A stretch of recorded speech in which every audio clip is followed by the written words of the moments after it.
फैसला आबाद वालों मैं आपसे एक बात करना चाहती हूँ और वो ये है कि आज जब मैं फैसलाबाद में एंटर हुई तो सड़कों पे और जिस तरह से रास्तों में मेरा इस्तकबाल किया फैसलाबाद के मेरे भाइयों ने, बुजुर्गों ने, बहनों ने, बच्चों ने जिस तरह जिस मोहब्बत से मेरा इस्तकबाल किया, मैं फैसलाबाद एग्रीकल्चर यूनिवर्सिटी के तलबा को अपनी तरफ से मोहब्बत का पैगाम देना चाहती हूँ, शाबाश देना चाहती हूँ और बहुत बहुत प्यार उनको और शुक्रिया पहुँचाना चाहती हूँ। राना सनाउल्लाह साहब, मैं आपकी बड़ी इज्जत करती हूँ, मुझे बहुत अकीदत है आपसे, क्योंकि आप और बाकी सब भी जो बैठे हैं ये वो लोग हैं जो मेरे वालिद के साथी हैं।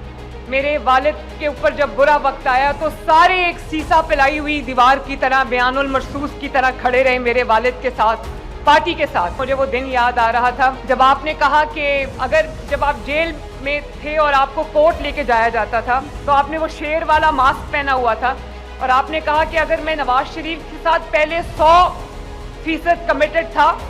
तो आज मैं 1000% कमिटेड हूँ। और आप पर कोई आम मुकदमा नहीं बना था, आप पर वो मुकदमा बनाया गया था जो सजाए मौत जिसका नतीजा नजर आता था।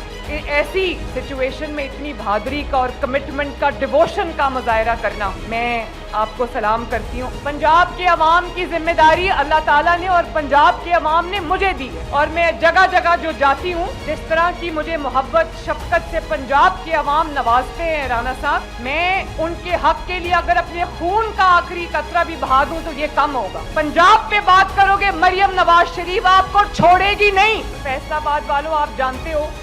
झंग, टोबा, टेक सिंह और चिन्योट को तो क्या मिलनी है बसेस। फैसलाबाद में पब्लिक ट्रांसपोर्ट नहीं थी, ये पहली पब्लिक ट्रांसपोर्ट आई है फैसलाबाद में। और मैंने वो रिवायत और वो तरीकाकार जो था कि बड़े शहरों में पहले तरक्की आती थी, प्रोजेक्ट्स भी बड़े शहरों में लॉन्च होते थे, मरियम नवाज ने इलेक्ट्रिक बसेस का जो आगाज है वो मियाँ वाली से किया। जब तारीख में पाकिस्तान की तारीख लिखी जाएगी तो उसमें लिखा जाएगा कि पाकिस्तान में जब कभी भी तरक्की आई, पाकिस्तान में अवाम की सहूलत के मंसूबे जब कभी भी आए तो उसके पीछे नवाज शरीफ, शहबाज शरीफ थे माशाल्लाह।